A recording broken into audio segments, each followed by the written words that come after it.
Welcome to Dishari competitive exam. আজ আমরা Indian ইকোনমিক্সের উপর একটা সেট নিয়ে এলাম, যেগুলো আগামী পরীক্ষার জন্য খুবই গুরুত্বপূর্ণ।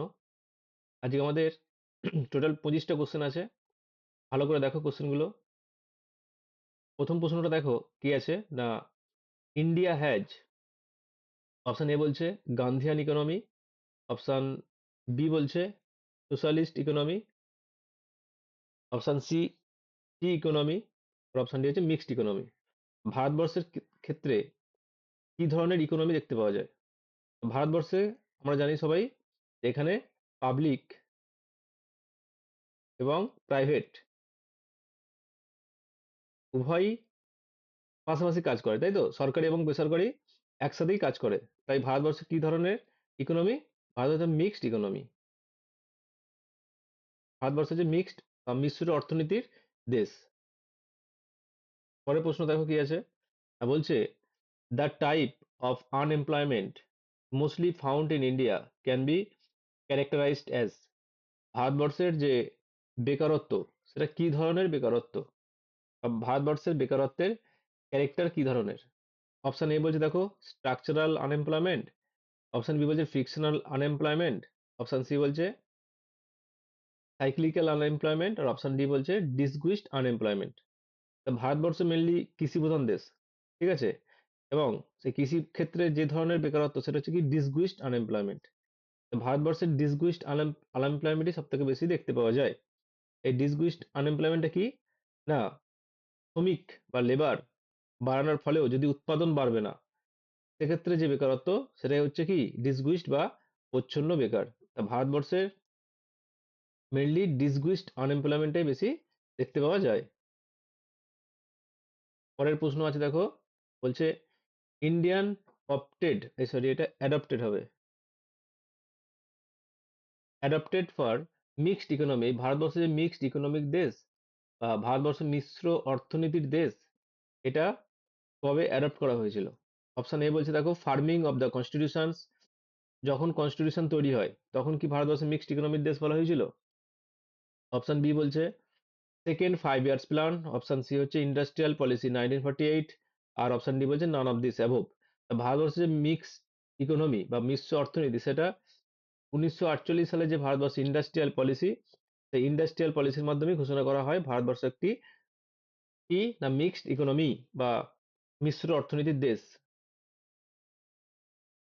নেক্সট দেখো কি আছে, the contributions of agriculture to Indian economy. ভারতবর্ষের অর্থনীতিতে এগ্রিকালচার যেটা, তার কন্ট্রিবিউশন কিরকম? অপশন এ বলছে ইনক্রিজিং, এগ্রিকালচার ক্ষেত্র বাড়ছে না কনস্ট্যান্ট একই আছে, না ডিক্রিজ কমছে, না ডি নান অফ দিস কোনোটাই নয়। দেখো ভারতবর্ষে আস্তে আস্তে যখন স্বাধীনতার সময়, তখন ভারতবর্ষ ছিল মেনলি কৃষির উপর নির্ভরশীল। কিন্তু পরবর্তীকালে এখানে শিল্প এবং পরিষেবা খাতে আস্তে আস্তে বৃদ্ধি পেয়েছে। শিল্প এবং পরিষেবা খাত আস্তে আস্তে বৃদ্ধি পাওয়ার ফলে এগ্রিকালচার থেকে মানুষ সামান্য হলে একটু সরে এসেছে। তাহলে কি হবে? ডিক্রিজিং, আস্তে আস্তে মানুষ কৃষির উপর নির্ভরতা কমছে আর কি, শিল্পের দিকে মানুষ ঝুঁকছে। তাহলে এটা কি হবে? ডিক্রিজিং হবে, আস্তে আস্তে কমছে। নেক্সট কোশ্চেন আছে দেখো, বলছে the structural adjustment loan to support Indian economy live into a more competitive and effective environment has been secured from। মানে কি বলছে দেখো, ভারতবর্ষের যে স্ট্রাকচারাল অ্যাডজাস্টমেন্ট লোন, যে সাপোর্ট গুলো দিচ্ছে, সেগুলোর সেই যে লোন গুলো, ঠিক আছে, দিচ্ছে কে? অপশন এ বলছে ওয়ার্ল্ড ব্যাংক, অপশন বি বলছে Bank of America, option C হচ্ছে এশিয়ান ডেভেলপমেন্ট ব্যাংক, আর অপশন ডি হচ্ছে ইন্টারন্যাশনাল মনিটারি ফান্ড। তাহলে 1991 সালে যে অর্থনৈতিক সংস্কার যে হয়েছিল, ঠিক আছে, তারপর থেকে ভারতবর্ষের যে সমস্ত অর্থনৈতিক অর্থনীতিকে সাপোর্ট দেওয়ার জন্য ওয়ার্ল্ড ব্যাংক, ঠিক আছে, অর্থনৈতিক সহায়তা দিয়ে আসছে। ওয়ার্ল্ড ব্যাংক, এখান থেকে তোমাদের জানতে হবে এই যে world bank, bank of America, the Asian Development bank, the international Monetary fund, এর সদর দপ্তরগুলো কোথায় অবস্থিত ভালো করে জেনে নেবে, এগুলো পরীক্ষায় কিন্তু আসে। নেক্সট কোশ্চেন আছে দেখো, the most important source of capital formation in India has been, capital formation পুঁজি, ঠিক আছে, ভারতের পুঁজি গঠনের সব থেকে ভালো উপায় কোনটা? এক নম্বরে অপশন এ বলছে household saving, option B বলছে public sector saving, option C হচ্ছে গভর্নমেন্ট রেভিনিউ সারপ্লাস, আর অপশন ডি হচ্ছে কর্পোরেট সেভিং। তাহলে ভারতের যে পুঁজি গঠন তার সব থেকে বড় উৎস হচ্ছে হাউস হোল্ড সেভিং, ঠিক আছে, পরিবারের সঞ্চয়। পরিবারের সঞ্চয় হলো ক্যাপিটাল ফর্মেশনের সব থেকে গুরুত্বপূর্ণ মাধ্যম, তাহলে household saving. Next question দেখো কি আছে,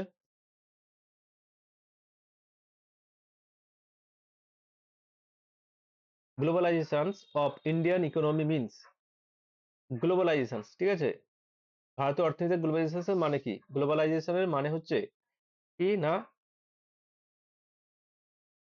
বিদেশি বাণিজ্য এবং বিনিয়োগ এবং প্রযুক্তি, তার উপরে সব থেকে কম রেস্ট্রিকশনস, সেটাই হচ্ছে কি গ্লোবালাইজেশনস।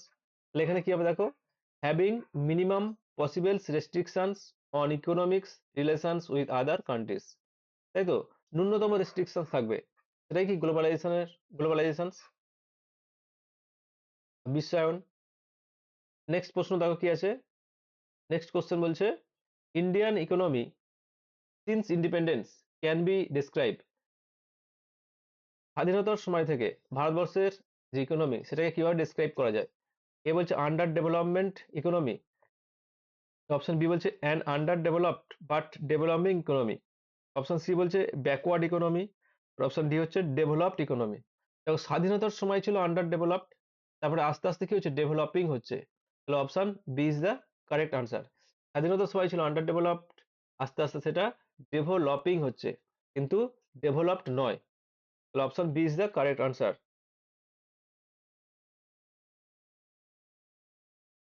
নেক্সট কোশ্চেন দেখো, the decentralisation systems was recommended by, যে ডিসেন্ট্রালাইজেশন সিস্টেমটা রেকমেন্ডেড কে করেছিলেন? তো অপশন এ বলছে সি রাজা গোপালাচারী, মানে Chakravarti Raja Gopalachari, J B Kripalani, option C হচ্ছে বলবন্ত রায় মেহতা, আর অপশন ডি হচ্ছে অশোক মেহতা। যে ডিসেন্ট্রালাইজেশন সিস্টেমে যে রেকমেন্ডেড প্রথম করেছিলেন কে? বলবন্ত রায় মেহতা কমিটি, এই 30 স্তরের কথা বলেছিলেন প্রথমে।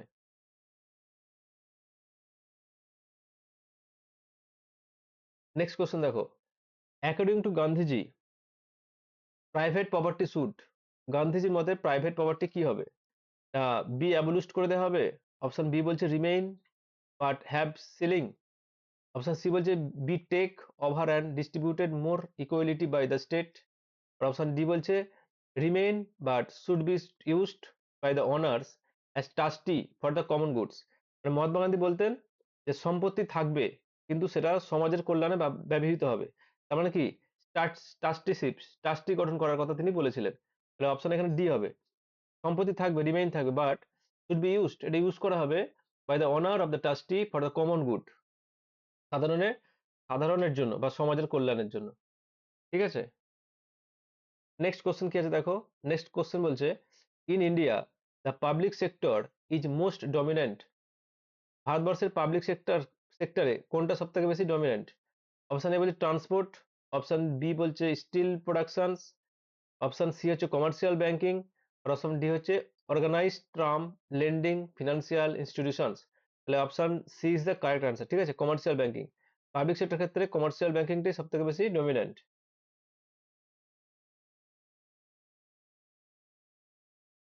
নেক্সট কোশ্চেন দেখো কি বলছে, বলছে গোয়াস ইকোনমি, গোয়ার অর্থনীতি কিসের উপর মেনলি বেসড অন, কিসের উপর নির্ভরশীল? এগ্রিকালচার, ট্যুরিজম, এক্সপোর্টস, না নান অফ দিস? গোয়ার ইকোনমি মেনলি হচ্ছে ট্যুরিজম, ঠিক আছে, পর্যটন শিল্পের উপর নির্ভরশীল, option B is the correct answer. Next question কি আছে দেখো, the earliest cooperative society formed in India were, এই যে আর্লিয়েস্ট কোঅপারেটিভ সোসাইটি গঠিত হয়েছিল, এ বলছে হাউজিং সোসাইটিস, বি বলছে মার্কেটিং সোসাইটিস, সি হচ্ছে ক্রেডিট সোসাইটি, অপশন ডি বলছে ফার্মিং সোসাইটি। তাহলে প্রথম মানে আর্লিয়েস্ট মানে 1904 সালের অ্যাক্টে ভারতবর্ষে প্রথম ক্রেডিট সোসাইটি, ঠিক আছে, ক্রেডিট সোসাইটি গড়ে উঠেছিল, তাহলে কৃষকদের ঋণ দেওয়ার জন্য, তাহলে এটা কি ক্রেডিট সোসাইটি হবে, ঠিক আছে, কৃষকদের ঋণ দেওয়ার জন্য 1904 সালের অ্যাক্টে প্রথম ক্রেডিট সোসাইটি গড়ে উঠেছিল।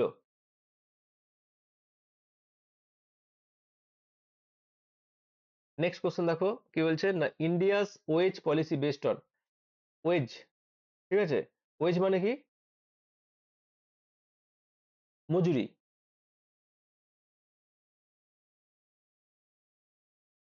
ইন্ডিয়ান ওয়েজ পলিসি, ঠিক আছে, কিসের উপর নির্ভরশীল করে বা কিসের উপর নির্ভর করে, কস্ট অফ লিভিং, না স্ট্যান্ডার্ড অফ লিভিং, না প্রোডাক্টিভিটি, না none of this.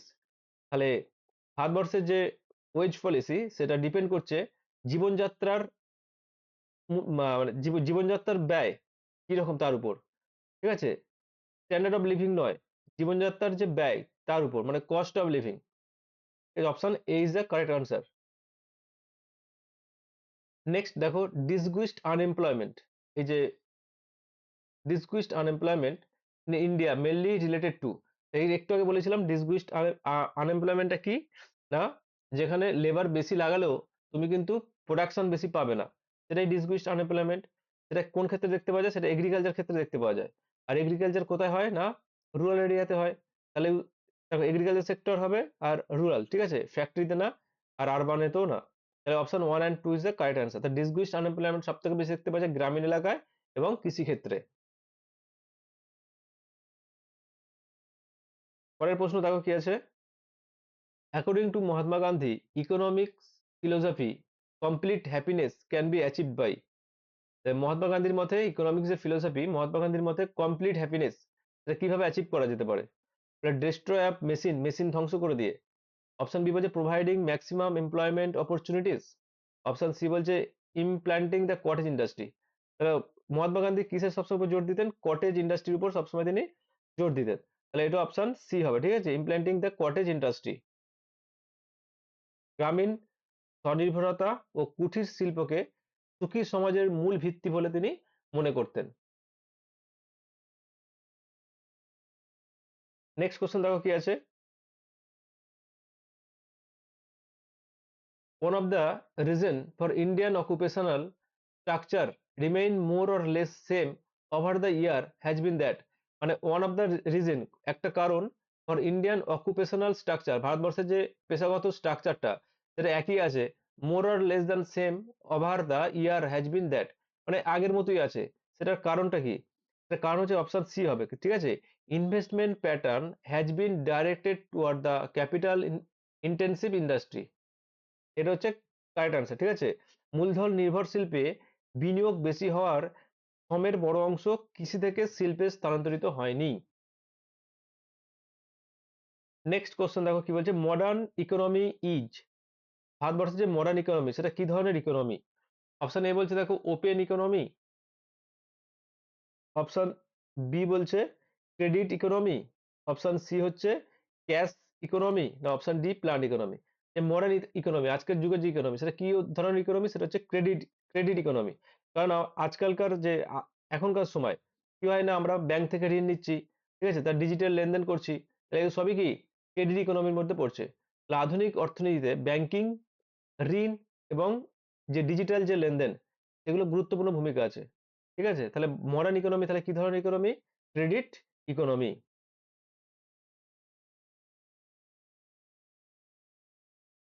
Next question দেখো কি বলছে, India is more experiencing an annual rate of growth of price which may be apply characterised as, the India is more experiencing an annual rate of growth, মানে ভারতবর্ষের যে বার্ষিক growth বৃদ্ধি হয় of price, which may be apply সেটা কি ধরনের inflation এখানে জানতে চাইছে। অপশন এ বলছে surplus inflation, option B normal inflation, option C হচ্ছে স্ট্যাগফ্লেশন, অপশন ডি হচ্ছে হাইপার ইনফ্লেশন। তাহলে ভারতবর্ষের মাঝারি ঝাড়ে যে মূল্যবৃদ্ধি দেখতে পাওয়া যায় যাকে মেনলি নর্মাল ইনফ্লেশন বলা হয়, নর্মাল, ঠিক আছে, নর্মাল। তাহলে অপশন এটা বি হবে, ঠিক আছে, বি নর্মাল ইনফ্লেশন, স্বাভাবিক মুদ্রাস্ফীতি হিসাবেই ধরা হয় সেটাকে। নেক্সট কোশ্চেন বলছে দেখো, who wrote the book planned economic for India, এই প্ল্যান ইকোনমিক ফর ইন্ডিয়া বইটি কে লিখেছিলেন, বইটি লিখেছিলেন 1934 সালে এম বিশ্বেশ্বরাইয়া, এম বিশ্বেশ্বরাইয়া বইটি তিনি লিখেছিলেন। Plan economic for India. পরের প্রশ্ন আছে দেখো, which of the following is the major considerations for initiating a series of measures aimed at liberalising the Indian economy during the last 1 year। তাহলে এই যে লিবারাইজেশন, ঠিক আছে, বা liberalising in Indian economy during last 1 year, এখানে option A বলতে import of gold to meet the domestic demand. Option B বলছে encouragement of foreign equality participations in Indian industry. Option C বলছে reductions of excise duty on several consumer goods. Option D বলছে import of food and face artificial credit scarcity. তাহলে এখানে সঠিক উত্তর তাহলে কি হবে? Reduction of excise duty on several consumer goods. ঠিক আছে, কি করতে হবে? এক্সাইজ ডিউটি কমাতে হবে, ঠিক আছে, কিসের উপর? কনজিউমার গুডস এর উপর।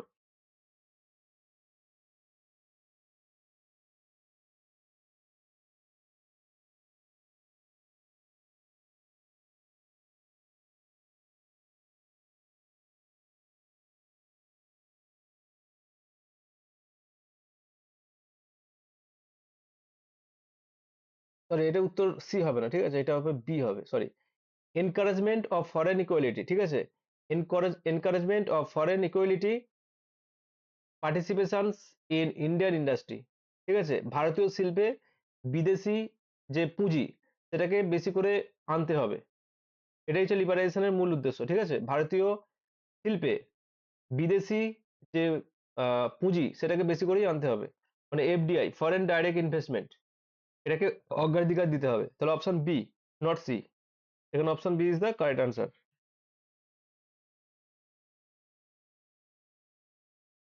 নেক্সট দেখো, বলছে in India since independence, in India since independence, স্বাধীনতার সময় থেকেই ভারতবর্ষ, কি বলছে, the gap between the rich and poor has been bridge. Option B বলছে দ্য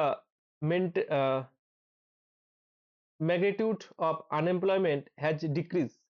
অপশন সি বলছে poverty has been reduced। আর অপশন ডি বলছে the rate of savings and investment have gone up। স্বাধীনতার সময় থেকে ভারতবর্ষে কি চলছে দেখো, পরিকল্পিত উন্নয়ন হয়েছে, ঠিক আছে, রেট অফ সেভিংস বেড়েছে, ইনভেস্টমেন্টও বেড়েছে। এই তুলনায় কিন্তু the gap between the rich and poor has been bridge, the magnitude of the unemployment has been decrease, poverty has been reduce, এগুলো হয়নি, মেনলি এটাই হবে। The rate of savings and investment have gone up. ঠিক আছে, দরিদ্র বেকারত্ব কিছুটা কমলেও সম্পূর্ণ কিন্তু দূর হয়নি, এটা হবেই না। তাহলে উত্তর হবে এটা, স্বাধীনতার পর পরিকল্পিত উন্নয়ন, ঠিক আছে, এবং ব্যাংকিং বিস্তারের ফলে সঞ্চয় এবং বিনিয়োগ, মানে সেভিংস এবং ইনভেস্টমেন্ট, সঞ্চয় এবং বিনিয়োগের হার বেড়েছে, গন আপ, এটাই হবে উত্তর। অপশন ডি ইজ দা এখানে কারেক্ট আনসার।